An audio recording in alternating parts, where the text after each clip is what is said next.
Before we get into the episode today, I want to make sure you know about our free discovery calls to work with our clinic.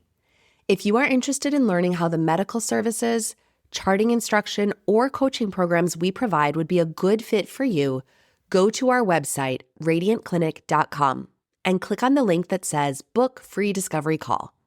One of our team members will get back to you and get all your questions answered about our process towards healing your cycles and restoring fertility. If you still have more questions after that, my team can arrange for a time to talk directly with one of our team members and make sure all your questions are answered and that we are the right fit for you. If we're not the right fit, we'll let you know and help to give you some guidance as far as where your next best steps should be. We're looking forward to visiting more with you soon and learning how we can walk this journey together. And now, on to the episode. Welcome back to Cycle Wisdom, where we empower women to restore natural menstrual cycles, to improve health, and promote fertility. I'm your host, Dr. Monica Minjeur, and I'm so glad you're listening today. What if that pink or brown bleeding right around ovulation isn't random, but a precise hormone clue? Today, we're going to talk all about mid-cycle spotting, when to discern if it's an ovulation bleed that is benign, when it can point to estrogen or progesterone imbalances or cervical issues, and most importantly, the exact cycle-timed steps to get answers without worrying. So let's start off, as always, with a patient story about Jenna. Now, Jenna came to us at 28 years old, and she was not yet trying to conceive, but was planning to within the next year. However, she was a little bit worried because she noted that she was bleeding in the middle of her cycle all the time. She wondered if something was wrong and avoided intercourse during those fertile days. She started to notice a pattern, light pink spotting for a day or two right when her cervical mucus was the most fertile. A friend had told her this could be normal, but Jenna wanted to be sure, so she scheduled an appointment with us for a full evaluation. As we took a look at her charting, we revealed normal length cycles that were about 29 to 31 days. She did have a very clear and obvious ovulation cycle with clear, stretchy, peak-type mucus, and typically at least 1, sometimes 2 days of pink spotting around cycle day 13 to 15 that was not associated with any pain or intercourse. She had a fairly good structure in her lifestyle as far as regular workouts, but she did have issues with sleeping not enough hours, only about 6 to 6.5 on weeknights, and frequently noted that she was using caffeine in the afternoons to help keep her awake. Now, anytime we have irregular bleeding, we always want to make sure that we have done a complete evaluation with pelvic exam, ruling out infection, and oftentimes we also get an ultrasound. So Jenna's ultrasound showed that she had no problems with any fibroids or polyps.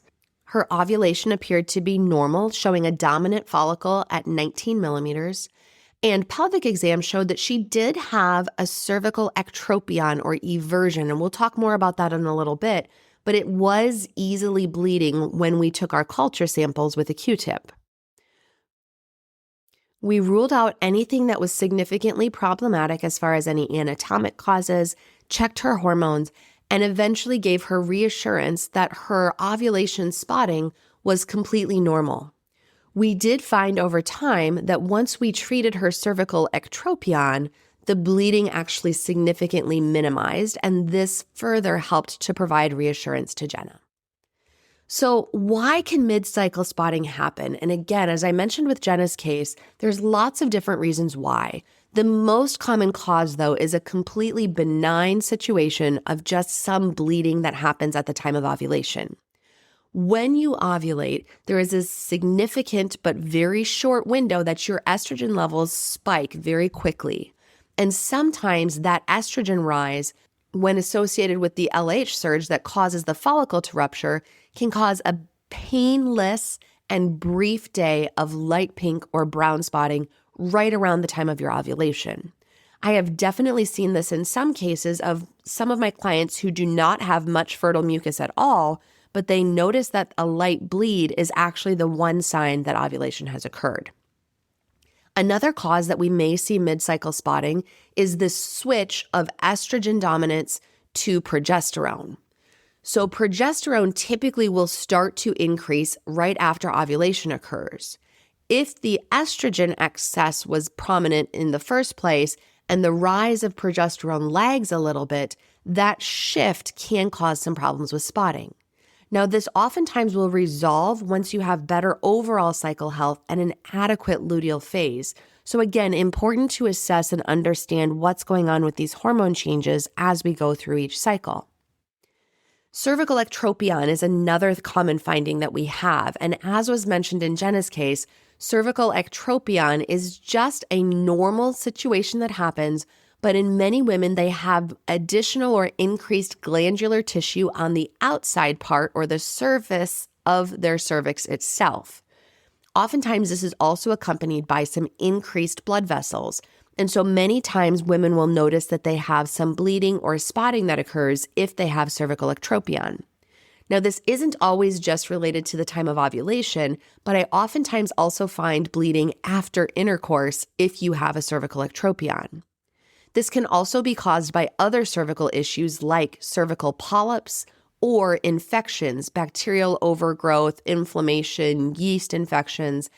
We always want to think about all of these factors that we talked about in episode number 134 when we discussed the microbiome, because again, infection, localized irritation can create additional bleeding, especially around those fertile days when you have more cervical mucus.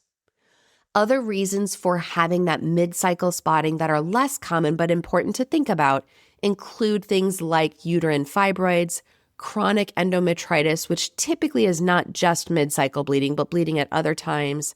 And then also in our patients that are going through perimenopause, so that 10-year time frame leading up to menopause, there can be some significant estrogen variability and fluctuations. And so these are all things to consider when you have any mid-cycle spotting. So again, most commonly, it's going to be that benign ovulation bleed, but we always want to confirm that nothing else problematic is going on. So things that would trigger me to want to have additional evaluation is if your spotting is lasting more than 2 days. That can be concerning.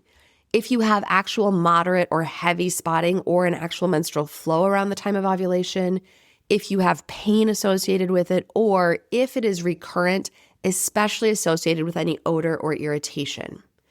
If you have any issues as far as bleeding that is consistently happening after intercourse, not just during that ovulation window, all of these things require targeted evaluation to discern what is the underlying cause, because in many cases, that underlying cause can be treated, corrected, and fixed, so you no longer have that concern as far as the mid-cycle bleeding.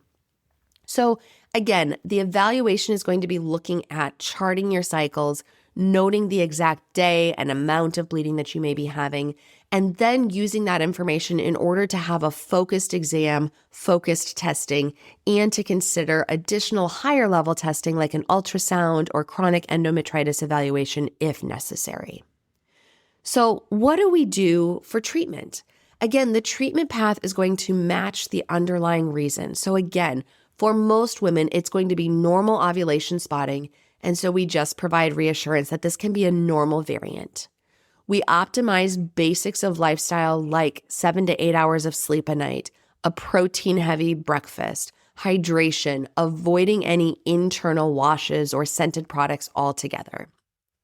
If we find that there is a cervical contribution to this, so especially if we find that you have something like cervical ectropion or that inflammation where you have more of the glandular tissue or blood vessels present on the surface of the cervix, we don't always have to treat, but in some cases we will treat with some topical silver nitrate.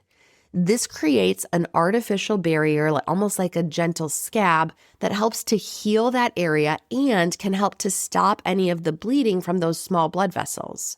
We oftentimes will treat with this if the bleeding is disruptive, persistent, or if you're unable to discern a specific fertile window, because it is oftentimes also accompanied by excessive or continuous, or in some cases, daily and persistent cervical mucus. If there are any issues with infection, we would always treat that. If there is an imbalance of hormones, we focus on stabilizing your luteal phase, helping to promote an optimal ovulation. And if there are any anatomic causes like polyps or fibroids, we're oftentimes referring to a surgeon or a gynecologist for removal of those polyps or fibroids because they can also cause additional issues with fertility or persistent blood loss if they're hanging out over time. So some of the common questions we get asked in regards to mid-cycle spotting, first and foremost, is mid-cycle spotting dangerous? Again, typically not, especially if it's light and brief, but if it's persistent, especially if it's accompanied by any pain or any concerns for infection or fertility concerns, we always recommend getting it checked out to discern if there is anything else that is causing those problems. Am I still able to conceive even if I'm spotting during ovulation? Yes, many patients do still spot during ovulation and they can still conceive. As long as it is brief spotting and painless, it generally does not negatively impact your chance of successful pregnancy on any given cycle.